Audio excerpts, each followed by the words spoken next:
Lecture spirituelle de la crise dans notre pays. Chapitre 21. La révolte des hommes. Lorsque nous voyons tout ce que les hommes de ce monde ont fait et continuent de faire, comprenons alors pourquoi le Seigneur Jésus doit absolument revenir, sinon, pourquoi est-ce que les hommes refusent et repoussent Dieu et ses lois? C'est à cause du péché qui agit en eux, le péché adamique. Paul dit, nous savons, en effet, que la loi est spirituelle, mais moi, je suis charnel, vendu au péché. Car je ne sais pas ce que je fais, je ne fais point ce que je veux, et je fais ce que je hais. Or, si je fais ce que je ne veux pas, je reconnais par là que la loi est bonne. Et maintenant ce n'est plus moi qui le fais, mais c'est le péché qui habite en moi. Ce qui est bon, je le sais, n'habite pas en moi, c'est-à-dire dans ma chair, j'ai la volonté, mais non le pouvoir de faire le bien. Car je ne fais pas le bien que je veux, et je fais le mal que je ne veux pas. Et si je fais ce que je ne veux pas, ce n'est plus moi qui le fais, c'est le péché qui habite en moi. Je trouve donc en moi cette loi, quand je veux faire le bien, le mal est attaché à moi.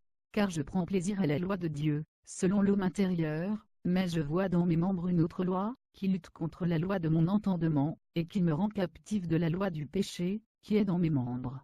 Misérable que je suis, qui me délivrera du corps de cette mort? Grâce soit rendue à Dieu par Jésus-Christ notre Seigneur. Ainsi donc, moi-même, je suis par l'entendement esclave de la loi de Dieu, et je suis par la chair esclave de la loi du péché. Romains 7, 15, 25. Les lois de Dieu s'imposent à notre être entier, esprit, âme et corps, mais notre chair en nous l'a rejeté les lois de Dieu. Le corps humain et notre chair refusent naturellement les lois de Dieu à cause du péché qui est en lui, mais acceptent et pratiquent volontairement et naturellement tout ce qui est contraire. C'est-à-dire que nous désobéissons volontairement et naturellement à Dieu, à cause de la loi du péché qui agit en nous, dès la chute de l'homme. C'est pour cela que l'homme a besoin d'être sauvé et restauré dans son dysfonctionnement et dans le déraisonnement dans lequel il est tombé. C'est pour cela que Dieu dit que l'homme demeure égaré. C'est le péché qui règne en nous, même si nous paraissons gentils, innocents et inoffensifs, le péché règne en nous. C'est pourquoi Dieu dit aussi que l'homme est aveugle et insensé. C'est pourquoi Jésus-Christ se présente, comme la lumière du monde dès qu'il dit, « Celui qui me suit ne marchera pas dans les ténèbres, mais il aura la lumière de la vie ». La révolte de l'homme contre Dieu. Les voies et les principes du diable sont naturels pour nous, à cause du péché qui règne en nous. Aujourd'hui les hommes et le monde se révoltent contre Dieu et ses principes. Les hommes et notre monde repoussent loin de Dieu, et se battent pour ôter de nos sociétés tout ce qui reste de lui. Dieu a inscrit ses lois et nos valeurs dans les cœurs des hommes. La Bible dit, l'Éternel Dieu forma l'homme de la poussière de la terre, il souffla dans ses narines un souffle de vie, et l'homme devint un être vivant. Genèse 2, 7. Et aussi, mais en réalité, dans l'homme, c'est l'esprit, le souffle du Tout-Puissant, qui donne l'intelligence. Job 32, 8. L'homme se révolte contre Dieu, son Créateur, et se bat pour tout renverser à tous les niveaux. Il veut renverser tout ce que Dieu a établi dès la fondation à tous les niveaux, dans la gestion de nos sociétés, le travail, l'éducation, la mode, les valeurs, le fonctionnement et la gestion des choses de l'État, les lois à travers les parlements, etc. Le combat dans lequel nous sommes engagés est le combat entre le royaume de Dieu et celui du diable. Aujourd'hui ce combat est de plus en plus vide et réel dans ce monde et au milieu de nous. Ce combat s'intensifie dans notre milieu immédiat et quotidien. C'est le combat de Satan contre Dieu, des enfants de Dieu contre ceux de Satan, entre le royaume de Dieu et celui de Satan. Le diable multiplie et diversifie ses plans et ses stratégies pour contrôler notre monde et les hommes avec. Il établit ses lois et ses principes, il modifie et pervertit nos sociétés à son avantage. Par exemple, lorsque nous entendons parler des normes et principes d'égalité, liberté, d'équité et de justice, prônés par le monde, ne nous y trompons pas et ne nous laissons pas avoir et séduire par cette liberté, égalité, équité et justice du monde. La Bible dit que la terre était informe et vide, il y avait des ténèbres à la surface de l'abîme, et l'Esprit de Dieu se mouvait au-dessus des eaux. Dieu dit que la lumière soit. Et la lumière fut. Genèse 1, 2, 3. Aujourd'hui la lumière de Dieu est en train de s'éteindre parce que Satan à son tour dit aujourd'hui que les ténèbres soient sur toute la terre et dans l'esprit des hommes. Lorsqu'aujourd'hui notre monde parle de liberté, d'égalité, d'équité, de justice et autres, lorsque nous regardons de plus près, ils veulent donner l'impression qu'ils luttent et défendent la cause des plus faibles et des plus pauvres de notre monde, mais c'est faux. Il ne s'agit absolument pas des vraies minorités qui souffrent dans le monde, surtout dans le tiers-monde. Ils parlent plutôt de défendre et de lutter pour leur propre cause. Ils luttent pour tous leurs hommes qui ont le courage, et qui voudraient ouvertement et publiquement défendre, tous leurs concepts déviationnistes longtemps gardés dans leur cercle et secte. Ils offrent de cette façon la possibilité, légale à tous et détractés mentaux dans nos pays, villes, quartiers, villages et même dans les plus petits hameaux, de se sentir protégés au nom de leur égalité, liberté, égalité, équité et justice pour faire la promotion de leurs idéaux démoniaques. Les homosexuels, les lesbiennes, tous ceux qui veulent se marier avec n'importe quoi, c'est d'eux qu'il est question et non des minorités qui souffrent dans le monde. Aujourd'hui n'importe quel frustré et complexé par de ces choix déviants de nos sociétés, peuvent se sentir encouragés et protégés par les députés de leur club et réseau, aussi moralement sombres que leurs protégés. Tous les hommes qui veulent se révolter, et se rebeller contre les règles établies dans nos sociétés, peuvent légalement se lever, surtout contre Dieu et ses lois, comme leur père Satan l'avait fait dans le ciel. Il trouve aujourd'hui des personnes à tous les niveaux de nos sociétés pour leur donner ses idées et les moyens qu'il faut pour soutenir son combat pour le contrôle total de ce monde, et la manifestation de son règne. Aujourd'hui tous les dérangés mentaux, ont pour rôle perverti le monde, et les saints doivent se laisser polluer la vie. Et cette politique de la démence, et du dérèglement mondial, est soutenue à coups de centaines de millions voire milliards par leurs réseaux et associations bien organisées à travers le monde. Les enfants de Jésus s'organisent à travers le monde pour évangéliser, eux aussi de leur côté ils s'organisent pour gagner de plus en plus. Ils travaillent pour que toutes ces déviations soient protégées par la loi, et pour que tous ceux qui décrient ces choses, tombent sous le coup de la loi et de la justice.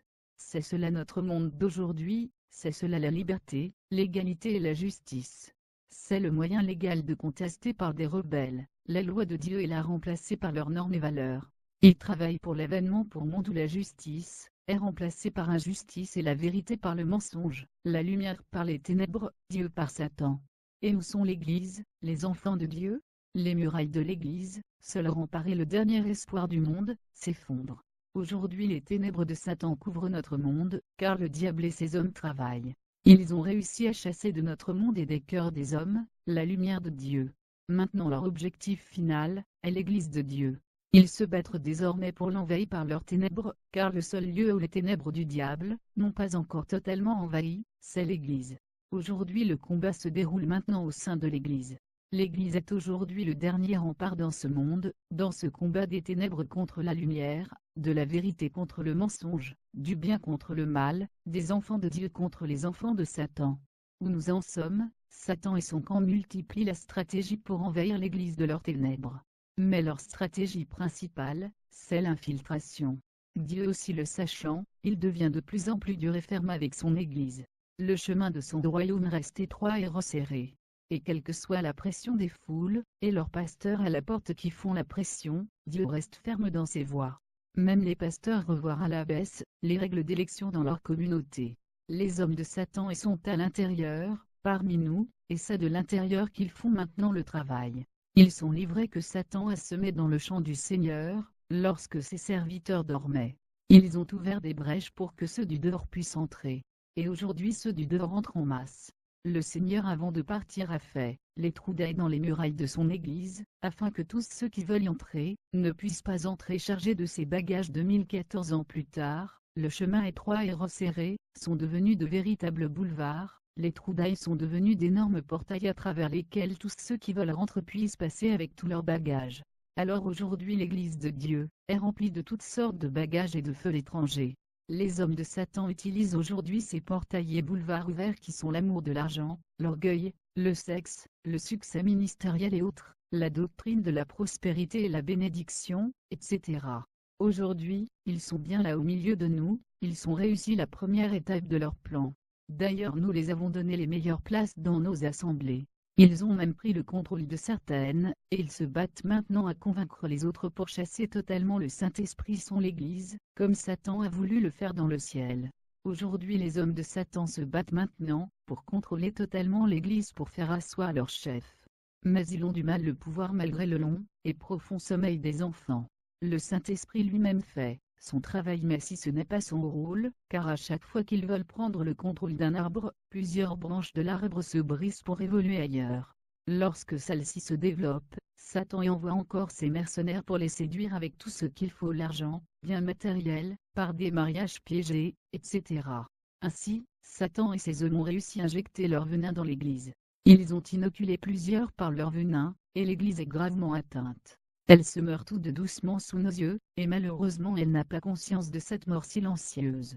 Elle se croit en bonne santé, et vivante. Elle se croit même débordant de vie, et elle veut le communiquer aux autres autour d'elle.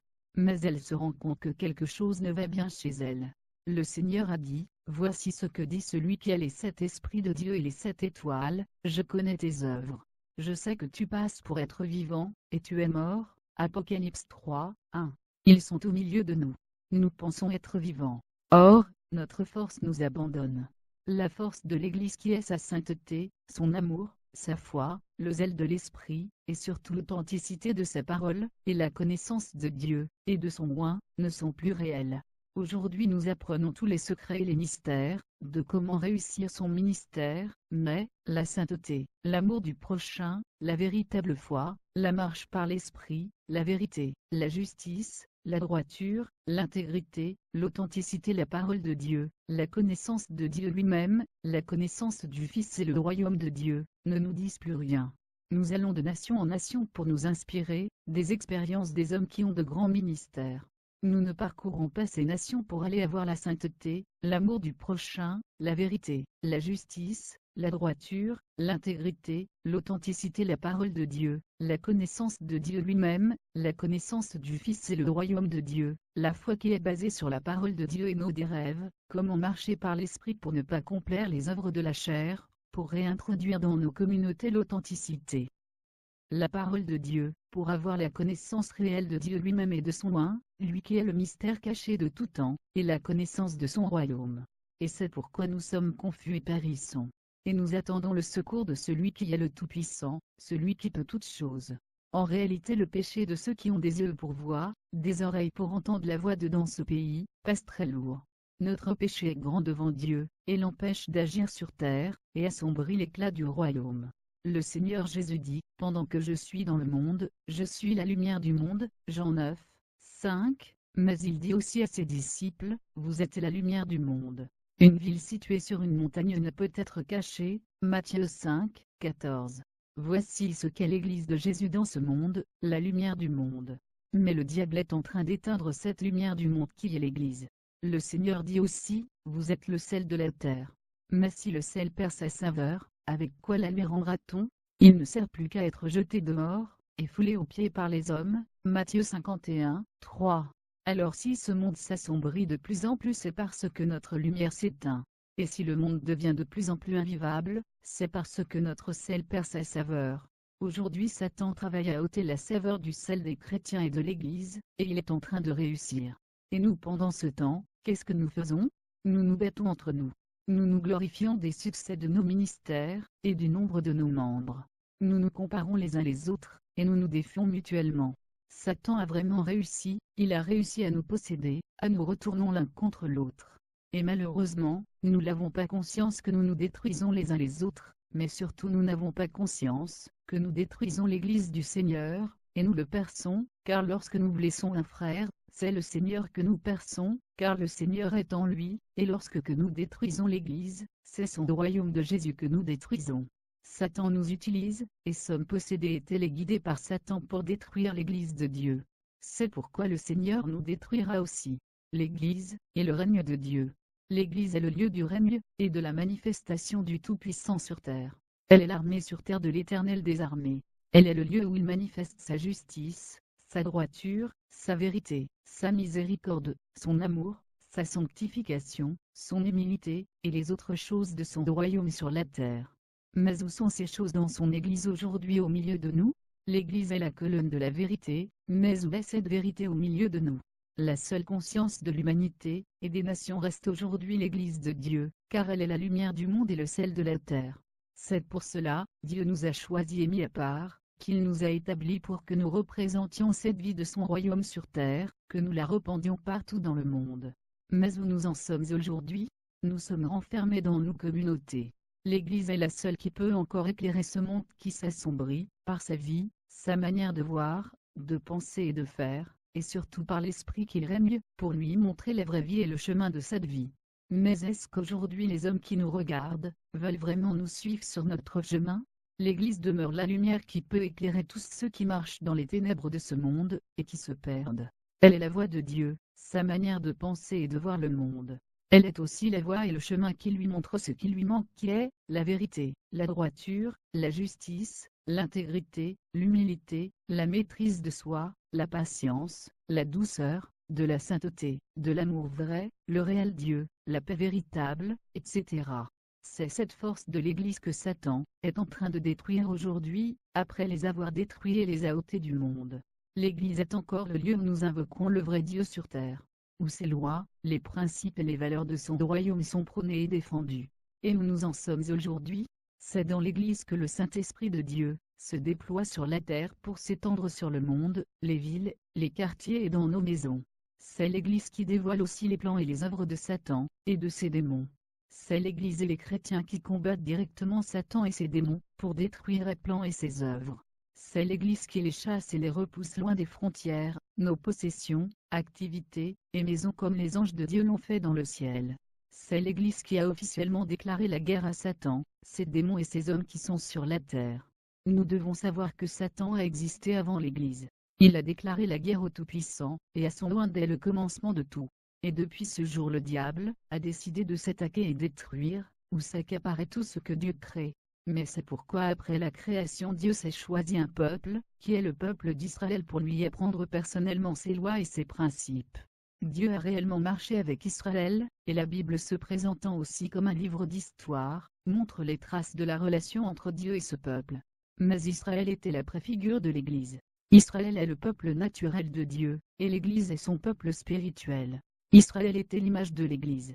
C'est ce peuple dispersé sur toute la terre, qui sera rassemblé pour devenir un seul peuple, qu'il adore en tout lieu en esprit et en vérité. Dans ces derniers temps, Dieu a choisi l'Église pour manifester sa gloire sur toute la terre. L'Église est la main de Dieu sur terre qui arrache, abat, détruit et qui plante. Mais Satan veut corrompre cette main pour l'affaiblir et l'allier, pour que lui arrache, abatte, détruise et plante. Ce monde va vers sa fin. Le Seigneur Jésus a annoncé plusieurs choses, qui se sont presque toutes accomplies, sauf deux particulièrement qui sont, son retour est à la fin de ce monde. Nous devons savoir qu'en ce qui concerne la fin de ce monde, ce n'est plus seulement les chrétiens, et leur Bible qui en parlent. Plusieurs penseurs et intellectuels, analystes et même de simples personnes, s'accordent de plus en plus pour affirmer avec leurs preuves et l'appui, que ce monde disparaîtra. Mais pour nous les chrétiens, ce n'est pas nouveau car depuis des siècles, notre Seigneur Jésus nous l'avait annoncé. Aujourd'hui cela se voit clairement, cela est maintenant visible, tangible, perceptible même pour les plus simples d'esprit. Même les incrédules constatent que ce monde n'a plus pour longtemps. Il ne subsistera pas éternellement, il disparaîtra. L'être humain s'auto-détruit aujourd'hui, et détruit aussi toute la création de Dieu. Malgré tous les efforts dés pour le sauver, et arranger ce que nous avons détruit, l'homme ne peut plus rien, le compte à rebours est déclenché. Mais pour nous chrétiens, notre Seigneur Jésus nous a rassurés, et c'est dans cette espérance que nous sommes et vivons.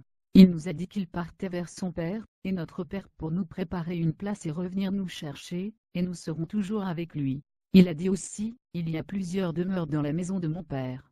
Si cela n'était pas, je vous l'aurais dit. Je vais vous préparer une place, a-t-il déclaré, Jean 14, 2. La Bible a annoncé aussi qu'il aura la nouvelle terre et de nouveaux cieux.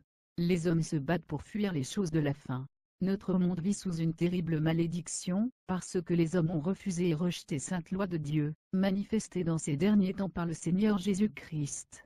Et les conséquences sont très dramatiques pour l'humanité, nous périssons. L'homme pensait mieux faire sans Dieu, mais il a ainsi signé son arrêt de mort, son autodestruction, car la terre a été maudite dès le commencement à cause du péché. Dieu dit à l'homme, puisque tu as écouté la voix de ta femme, et que tu as mangé de l'arbre au sujet duquel je t'avais donné cet ordre, tu n'en mangeras point. Le sol sera maudit à cause de toi. C'est à force de peine que tu en tireras ta nourriture tous les jours de ta vie, il te produira des épines et des ronces, et tu mangeras de l'herbe des champs. Genèse 3, 17, 18. Aujourd'hui des groupes se forment un peu partout, dans le monde pour préparer ce cataclysme mondial de la fin du monde. Chacun se prépare activement comme il peut, certains se font appeler les surnaturalistes. Ces derniers font de grands approvisionnements, les réserves vivres et de non-vivres, nourriture, d'habits, etc. Selon leur analyse et prévision, il aura un grand désordre social et mondial des populations. Ils sont sûrs que dans les années qui arrivent, il y aura l'effondrement des capitaux, surtout du dollar au plan mondial. Ils disent que cela créera un grand bouleversement mondial à tous les niveaux, et les hommes se battront pour survivre comme ils pourront. Ils pensent que les populations vont se révolter contre leur État et s'en prendre aux plus riches. Alors ils préparent à cela en construisant des forteresses souterraines, ils préparent aussi leur défense sans armes, etc. Ils se préservent comme ils le peuvent. Ils affirment que les hommes deviendront la plus grande menace pour l'homme, sera l'homme. À cause du manqué des bouleversements, les hommes deviendront agressifs et de plus en plus dangereux. Ils s'attaqueront à tout, pour pouvoir survivre. Alors les États aussi aujourd'hui, travaillent à désarmer les populations, pour détenir toutes les armes, pour les grandes oppressions des peuples de la terre. Pour nous chrétiens, ce n'est pas sur la base des analyses humaines que nous savons ces choses, et que nous nous y préparons. Notre Seigneur Jésus nous avait plusieurs siècles avant annoncé ces choses qui sont écrites dans sa parole. Oui, il y aura un grand désordre mondial, que nous commençons déjà à voir, parce que les hommes ont refusé les lois du Seigneur. La Bible dit, sache que, dans les derniers jours, il y aura des temps difficiles. Car les hommes seront égoïstes, amis de l'argent, fanfarons, hautains, blasphémateurs, rebelles à leurs parents, ingrats, irréligieux, insensibles, déloyaux, calomniateurs, intempérants, cruels, ennemis des gens de bien, traîtres, emportés, enflés d'orgueil, aimant le plaisir plus que Dieu, ayant l'apparence de la piété, mais reniant ce qui en fait la force. Éloigne-toi de ces hommes-là. Il en est parmi eux qui s'introduisent dans les maisons, et qui captivent des femmes d'un esprit faible et borné, chargées de péché, agitées par des passions de toute espèce, apprenant toujours et ne pouvant jamais arriver à la connaissance de la vérité. 2 Timothée 3, 1, 7. Notre Seigneur Jésus nous a annoncé ces choses, et nous a demandé de nous y préparer. Nous devons nous préparer à la fin, mais pas comme les hommes de ce monde qui n'ont pas d'espérance le font. Les choses arriveront comme le Seigneur l'a dit. Sommes-nous vraiment prêts individuellement? Est-ce que l'Église se prépare vraiment?